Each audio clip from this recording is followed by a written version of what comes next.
قوم عاد کا ذکر ہے اور ان کی طرف دعوت توحید دینے کے لیے اللہ تعالیٰ نے حضرت ہود علیہ السلام کو بھیجا۔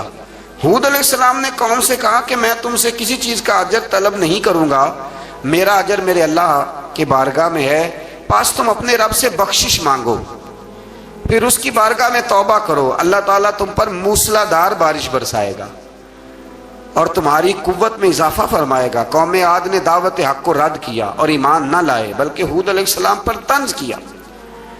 وہ کہنے لگے کہ ہمارے تو معبودوں نے، ہمارے بتوں نے معاذ اللہ آپ کو پاگل بنا دیا ہے، آپ کو مجنون بنا دیا ہے، الٹا حضرت ہود کو کہنے لگے، اس لیے آپ ایسی باتیں کرتے ہیں۔ ہود علیہ السلام نے کہا میں اللہ کو گواہ بناتا ہوں اور تم بھی گواہ رہنا کہ میں تمہارے شرک سے بری ہوں اور میں اللہ پر توکل کرتا ہوں اور میں نے رسالت کا حق ادا کر دیا ہے۔ آیت نمبر 58 میں اللہ تعالیٰ نے فرمایا جب ہمارے عذاب کا وقت آ گیا تو ہم نے اپنی رحمت سے ہود اور ان کے ساتھ مومنوں کو نجات عطا کی۔ قوم عاد نے اللہ کی نشانیاں اور رسولوں کو جھٹلایا اور دنیا اور آخرت میں لعنت کے حقدار ہوئے۔ آیت نمبر 61 میں پھر سے حضرت صالح علیہ السلام اور ان کی قوم سمود کے حالات کو بیان کیا گیا ہے۔ حضرت صالح نے کہا ہے میری قوم اللہ وحدہ لا شریک کی عبادت کرو، اس سے بخشش طلب کرو، اس کی بارگاہ میں توبہ کرو، اس نے تمہیں زمین سے پیدا کیا ہے، اس پر آباد کیا ہے۔ جواب دیا ہے صالح ہمارے آباء و اجداد کے معبودوں کی عبادت کو روکنے سے پہلے ہمیں آپ سے بڑی امیدیں تھیں اور اب آپ ہمیں روکنے لگ گئے ہیں باپ دادا کے دین سے، لیکن اب ہمیں آپ کی دعوت کے بارے میں شکوک ہیں۔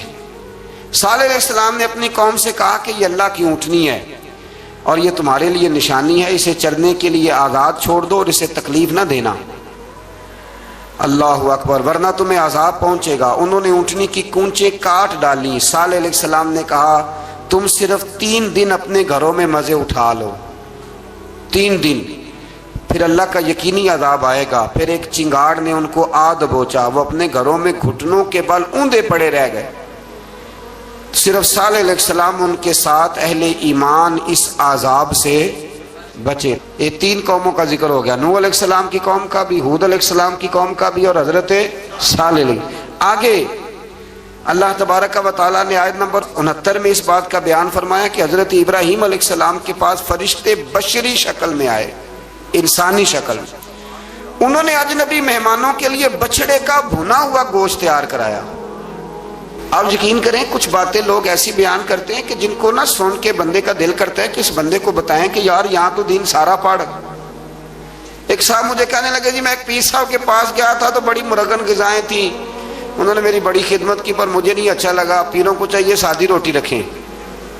میں کہ توں پیراں واسطے لسٹ بنا خاں انہوں نے کس طرح نہ ہونا چاہیے۔ یہ بہت بڑی مصیبت ہے، اگر آپ سادہ کھانا کھلا دیں تب بھی اعتراض ہے، اچھا کھلا دیں کہنے رولا ہے کوئی پیر چوکھے مالدار، دونوں طرف سے مسئلہ۔ تو کہنے لگا جی نہیں پیروں کا کیا کام ہے، وہ کڑائیاں اور وہ سارے۔ تو پھر میں نے انہیں کہا کہ آپ اس طرح کریں گھر جا کے نا تو 12ویں سپارے کی تلاوت کریں۔ حضرت ابراہیم نے اپنے مہمانوں کے لیے بھونا ہوا کھانا تیار فرمایا تھا، تو آپ کیا کہیں گے کہ حضرت ابراہیم درویش نہیں تھے؟ عجیب بات ہے بھائی، آپ ہر بات میں اڑ جاتے ہیں۔ دین ہم نے وہ لینا ہے جو اللہ کا قرآن ہمیں دیتا ہے اور رسول اللہ کی حدیث ہمیں دیتی ہے۔ جب انہوں نے دیکھا کہ مہمان کھانے کی طرف ہاتھ نہیں بڑھا رہے تو ان کو ڈر محسوس ہوا۔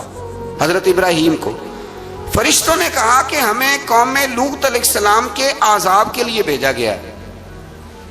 حضرت ابراہیم کی بیوی کھڑی تھی، اس پر وہ مسکرائیں تو فرشتوں نے اللہ کی طرف سے انہیں حضرت اسحاق علیہ السلام اور اس کے بعد حضرت یعقوب علیہ السلام کی بشارت عطا۔ اسحاق علیہ السلام حضرت ابراہیم کے بیٹے ہیں اور یعقوب علیہ السلام پوتے ہیں، اور یعقوب علیہ السلام کے بیٹے یوسف علیہ السلام۔ ہاں اللہ اگر چاہے تو 7 نسلوں میں نبوت رکھ دیتا ہے اگر اس کی منشا ہو۔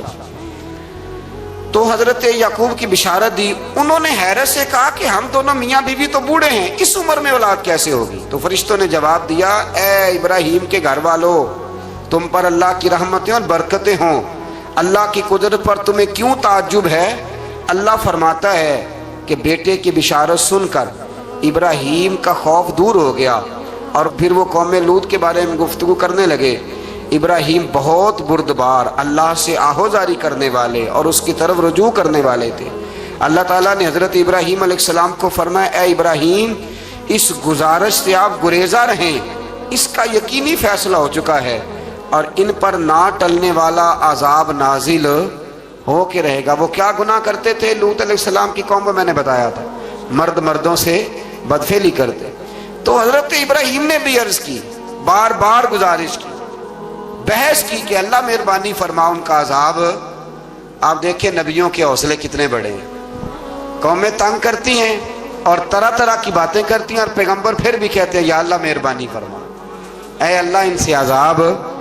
آیت نمبر 77 میں حضرت لوط علیہ السلام کی قوم کی بدعمالیوں اور لوط علیہ السلام کے اپنی قوم کو بدعمالیوں کے باعث فرشتوں کی آمد، قوم کے بدعمال لوگوں کے دوڑ کر آنے اور حضرت لوط کو ان کے سمجھانے اور ان کے انکار پر مضطرب ہونے کا ذکر ہے، جس پر فرشتوں نے حضرت لوط کو تسلی دی کہ آپ فکر نہ کریں، ہم آپ کے رب کے فرشتے ہیں، یہ آپ اور ہم تک نہیں پہنچ سکیں گے۔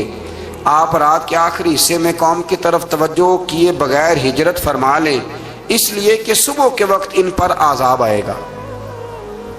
جب اللہ کا عذاب آیا تو اس نے بستی کے اوپر کے حصے کو نیچے کر دیا اور قوم لوط کے اوپر اللہ کی طرف سے لگاتار نشان زدہ پتھر برسائے گئے، لگاتار پتھر آئے۔ آیت نمبر 84 میں اللہ تعالیٰ نے حضرت شعیب علیہ السلام اور ان کی قوم کا ذکر فرمایا ہے اور ان کے جرائم کو بیان کیا گیا ہے۔ وہ ناپ تول میں کمی کرتے تھے، دوسروں کو چیزیں کم تول کر دیتے تھے۔ اللہ تعالیٰ نے ان سے فرمایا کہ فساد فی الارض سے باز آؤ اور اپنے سے پہلے سرکش امتوں کا انجام دیکھ لو۔ جب حضرت شعیب کی نصیحتوں کا ان پر اثر نہ ہوا تو پھر اللہ تعالیٰ نے انہیں بھی عذاب سے ہلاک کر دیا۔ آیت نمبر 94 میں فرمایا کہ جب ہمارا عذاب آیا تو ہم نے اپنی رحمت سے حضرت شعیب اور ان پر ایمان لانے والوں کو بچا لیا اور ظالموں کو ایک زبردست چنگاڑ نے پکڑ لیا تو صبح وہ اپنے گھروں میں اوندے منہ پڑے تھے، گویا وہ کبھی وہاں آباد تھے ہی نہیں۔ آیت نمبر 96 میں حضرت موسیٰ علیہ السلام کو عطا کیے جانے والے 9 معجزات کا ذکر ہے۔ پھر فرعون اور اس کے پیروکاروں کے باطل روش کے باعث ان کی ہلاکت کا بھی ذکر فرمایا اور دنیا اور آخرت میں انہیں ملعون یعنی لعنتی قرار دیا۔ جن بستیوں کو اللہ تعالیٰ نے ہلاک کیا ان میں سے بعض کے آثار موجود ہیں اور بعض کے آثار تک معدوم ہو چکے۔ ان میں سے ہر بستی والے اپنے ظلم کے باعث ہی ہلاک ہوئے۔ اللہ تعالیٰ کسی پر ظلم نہیں فرماتا، لوگ خود اپنی جانوں پر ظلم کرتے ہیں۔ جو شخص عذاب آخرت سے ڈرتا ہے اس کے لیے اس میں نشانیاں موجود ہیں۔ آیت نمبر 106 سے اللہ تعالیٰ نے انجام کے اعتبار سے لوگوں کی 2 قسمیں بیان کی، 2 قسمیں فرمایا، ایک ہیں سعادت مند لوگ اور دوسرے ہیں بدبخت۔ فرمایا بدبختوں کا ٹھکانہ جہنم ہے جس میں وہ ہمیشہ رہیں گے، اور نیک بختوں کا ٹھکانہ جنت ہے، وہ ہمیشہ اسی میں رہیں گے اور ان کے لیے اللہ کی طرف سے نا ختم ہونے والی عطائیں۔ آیت نمبر 110 میں حضور صلی اللہ علیہ وسلم کو تسلی دی گئی کہ جس طرح یہ لوگ قرآن کے بارے میں اختلاف کرتے ہیں اسی طرح قوم موسیٰ نے تورات کے بارے میں بھی اختلاف کیا تھا اور اللہ نے ان کے اعمال کا پورا بدلہ انہیں دیا۔ آیت نمبر 112 سے سرکشی کو چھوڑ کر احکامات دین پر استقامت اختیار کرنے اور ظالموں کے ساتھ میل جول رکھنے سے بچنے کا حکم دیا گیا ہے اور فرمایا کہ ظالموں سے میل جول کا انجام دوزخ کی آگ ہے۔ ہم لوگ نہ شکوہ کرتے ہیں، کسی حکومت کو بنے ہوئے 6 مہینے گزرتے ہیں تو شکوہ شروع ہو جاتا ہے، حالانکہ وہ خود تو نہیں نہ بنتے، ان کو کوئی بنانے والا ہے۔ تو ظالم کا جو مددگار ہوتا ہے وہ بھی ظالم ہوتا ہے، اس لیے احتیاط کریں۔ اور یہ صرف سیاستدانوں کی بات نہیں، دنیا کے ہر معاملے میں آپ غور کریں کہ آپ کسی ظالم کے مددگار تو نہیں۔ اللہ تعالی ہمیں حق پر استقامت عطا فرمائے۔ آیت نمبر 114 میں دن کے دونوں طرفوں میں اور ابتدائی رات کے کچھ حصے میں اللہ تعالیٰ نے نماز قائم کرنے کا حکم دیا ہے، رات کے کچھ حصے میں بھی نماز پڑھنی چاہیے، اور یہ بھی بتایا کہ بے شک نیکیاں گناہوں کو مٹا دیتی ہیں اور یہ نصیحت قبول کرنے والوں کے لیے نصیحت ہے۔ آیت نمبر 120 میں اللہ تعالیٰ نے فرمایا کہ ہم آپ صلی اللہ علیہ وسلم کو رسولوں کی تمام خبریں آپ کے دل کی تسکین اور تقویت کے لیے بیان کرتے ہیں، اور ان میں مومنوں کے لیے نصیحت اور عبرت ہے کہ ان ساری باتوں سے عبرت پکڑ لو۔ بچہ صرف وہی جو اللہ کے نبیوں کے طریقے پہ چلا اور نبیوں کے ساتھ رہا، باقی بچ سکے نہیں۔ اللہ تعالیٰ کی طرف سے توحید و رسالت اور وقوع قیامت کے دلائل بھی ہیں۔ آیت نمبر 123 میں فرمایا کہ آسمانوں اور زمینوں میں سب غیب اللہ ہی کے ساتھ مختص ہیں اور ہر کام اسی کی طرف لوٹایا جاتا ہے۔ آپ اسی کی عبادت کیجئے، اسی پر توکل کیجئے، اور آپ کا رب لوگوں کے اعمال سے غافل نہیں ہے۔ اسی بارے میں نا آگے سورۃ یوسف شروع ہو رہی ہے۔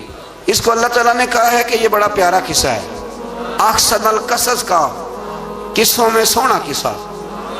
تو یہ کچھ 12ویں پارے میں اور کچھ 13ویں پارے میں ہے۔ میں نے یہ ارادہ کیا ہے کہ یہ ایک ہی دن پوری بیان کی جائے۔ ایک بزرگ کی بات لکھی جو تابعی ہیں، وہ فرماتے ہیں کہ ان بزرگوں کا طریقہ یہ تھا کہ وہ لوگوں سے چھپ کے نا پہاڑ کے پیچھے عبادت کرتے تھے،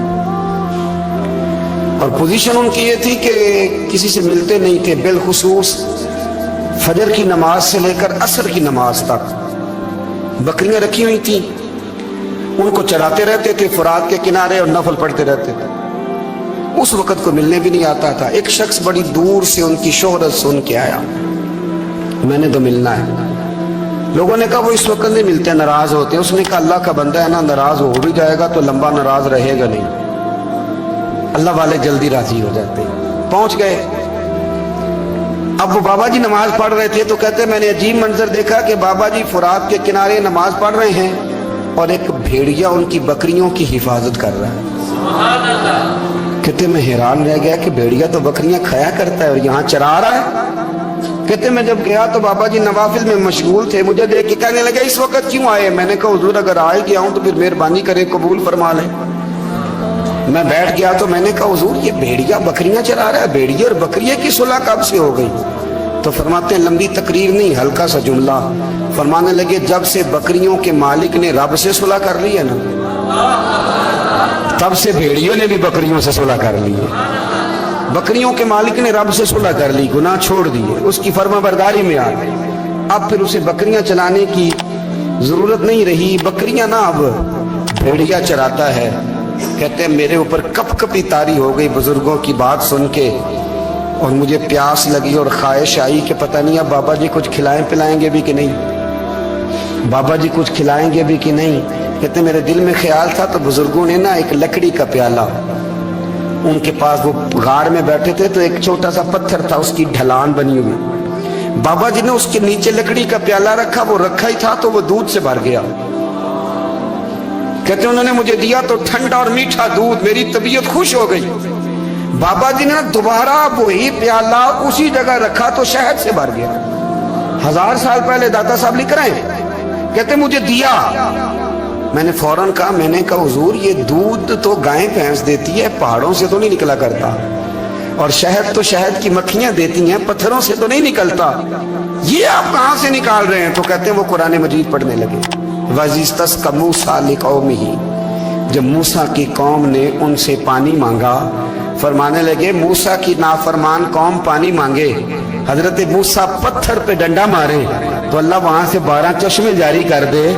جو رب حضرت موسیٰ کی نافرمان قوم کے لیے پتھر اور پہاڑوں سے چشمے نکال دیتا ہے نا، وہ محمد عربی کے غلاموں کے لیے پتھر اور پہاڑوں سے دودھ اور شہد بھی نکال دیا کرتا ہے۔ وہ بزرگ کہنے لگے بس بات یہ ہے کہ آج بھی ہو اگر ابراہیم کا ایمان پیدا تو آگ کر سکتی ہے اندازے گلستاں پیدا۔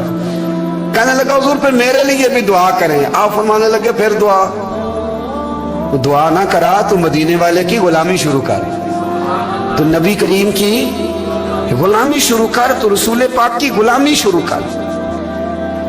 ایک بات علم، پھر فرمایا اللہ رسول سے محبت، پھر فرمایا حضور کی غلامی۔